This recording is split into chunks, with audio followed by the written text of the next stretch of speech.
We have the complete fixtures of the Euro 2024 quarterfinals now. Of course, we know that France and Portugal will play on Friday, while Netherlands and Turkey will face off on Saturday. Here's our preview of the games. My name is Ayomide, and this is the Nutmeg on GuardianTV.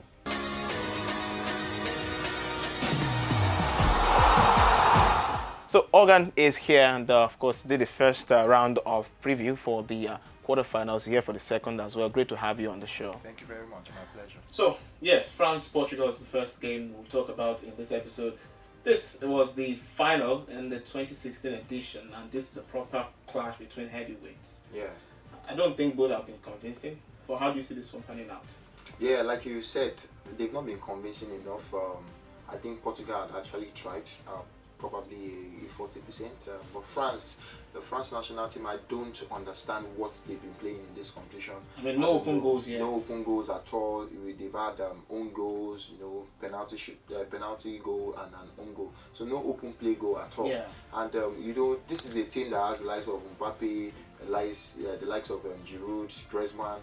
These are guys that we know that normally they are good goal scorers. So if it's not for the want of quality, what then is the problem? Because we really need to talk about that. Against Portugal, they're going to play to full strength, and you expect that they have to win. I mean, for the pedigree they've set in the last couple of years, playing in 2 World Cup finals, winning 1, you'd expect so much more. Well, I believe that the Portugal team presently, it's a better team compared to the French national team, and I believe that the coach pattern, I don't know exactly what has happened to the French national team. They've had this coach for a very long time. Deschamps has always been, exceptional among all the coaches for national sides. I believe that the only coach that must have stood close to Deschamps in the past time is Joachim Löw of Germany, and some other coaches that I can't really go into deep now.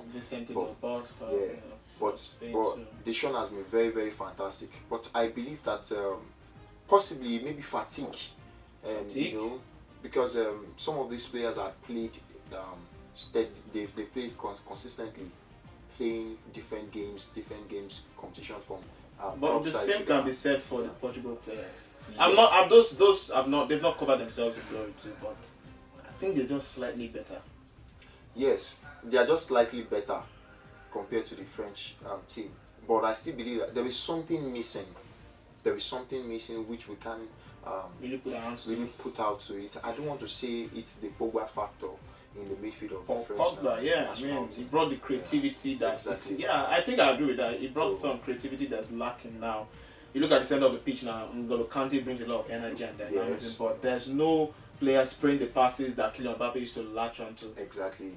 Maybe that's a fair point. But Portugal too are not doing badly. The whole conversation after their last game was about Cristiano Ronaldo. Yeah. I feel that he had a decent level performance for the stake he's getting in the media. I don't think that he deserves that. I just feel like he could be more self-aware. I mean, I think he could be more self-aware to leave some opportunities for people like Bruno Fernandes, Bernardo Silva to take control of. Yeah, exactly. I feel that he just panned all the media to himself. Is the cause of his own predicament, as it were. Oh, you think so? Yeah, because I feel that yes, you are good, you are an exceptional player, but the strength is going down. So at this point, definitely Ronaldo wants to play all the matches if he's allowed. He's 39. Yeah, but it is left to the coach now to be able to say, oh, I need you off this game at this time. But you see, the problem is there's never been a coach who's benched this guy and is free of some scrutiny from fans and pundits alike. No, but Martinez did that in some games. I think from the friendly games before the Euros. And he also, these are major games. He also I wouldn't want to imagine that he would drop Ronaldo in any of these games. Not because I do not think it is ideal, but because Ronaldo in Portugal, some argue that it's probably bigger than some other important citizens there. I am not saying that. Ronaldo should be dropped. I'm saying that he should start the game. Then at a particular point when strength is gone, he's a 39-year-old man. He should be pulled out. The same way you pull out Pepe in Pepe almost gave a goal away. Exactly. Who is much more older than that? That will have cost the team. Yeah. It's just the coach not knowing the time to actually pull out these men when they are. So in the context of this one now, where do you see this game being won? Yeah, because of the way Portugal has played and France has played so far, I go with Portugal moving to the next stage in the competition. Okay, we'll see how that one pans out. But the other game, I think it's exciting because Turkey, they've been the surprise packages, and to even be in the quarterfinals now is a massive achievement for them, and they're facing the Netherlands. Yeah. Who have also been maybe not spectacular but decent. Yes, Netherlands is a decent team. We can also say Turkey too is a decent team. Right now, they are the talk of the town because they are doing what we expect from the likes of France, Germany, like that. They are in this stage.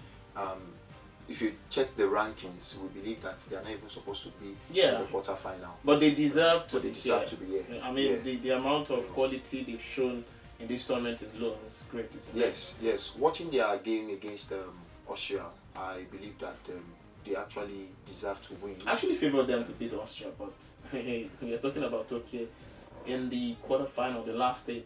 Yeah, you favor them, but at this point, I believe that the experience is going to just push the next phase.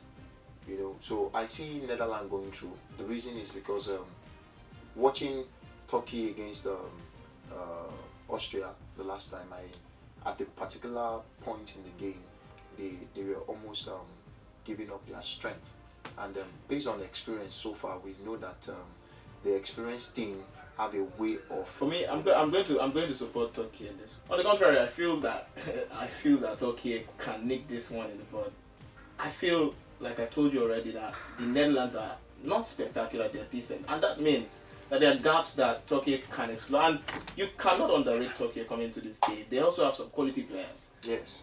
I'm not saying they're perfect themselves, but this is tournament football. You don't have to play spectacular football. I feel like it's all about taking their chances in the important moments. I feel that individuality will now come into play. Yeah, we have more stars, more exceptional players from the Netherlands, and just the same way I mentioned Pogba not being in the French national team. The same way I feel that Frankie de Jong not being in the Netherlands midfield has cost them a lot of things, and it happened suddenly. They had to just it's been injury prone for the last year. So I feel that that has done a lot of things to them. I mean, they qualified as best loser, as one of the best losers into the next round, which I think is poor. Which they've now learned their mistakes now, and they've moved from the round of 16 to the quarterfinals, and I feel that they can go further. I feel that both teams are decent teams right now as we speak, but individual play we speak. I think Turkey have individuals too. You have to consider they have Adagula, who's been a revelation so far. And to be fair, like I've told you, these guys, it's not like the Netherlands are spectacular. If you finish third in a group that has Austria and France, a France that was not, we both agreed earlier that they've not been great. So what's the point?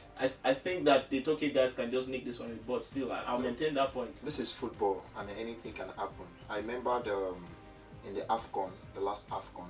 The AFCON was much more interesting. The winners, they qualified as best losers from their group. That's Cote d'Ivoire. Yeah, I mean they started poorly. Yes. Yeah, they ended up winning the trophy. Oh, you're making a point now. so that's how competition is. But I believe that I'll go with the Netherlands to go ahead of Turkey because of their experience in this competition. I believe that they do not have what it takes to get to the next level. All right, so we're looking at what semi-final for you now. Germany will go ahead of Spain, and they'll be facing Portugal. And on the other hand, I see England going through ahead of the Netherlands. England going through ahead of Switzerland and also Netherlands going ahead of Turkey.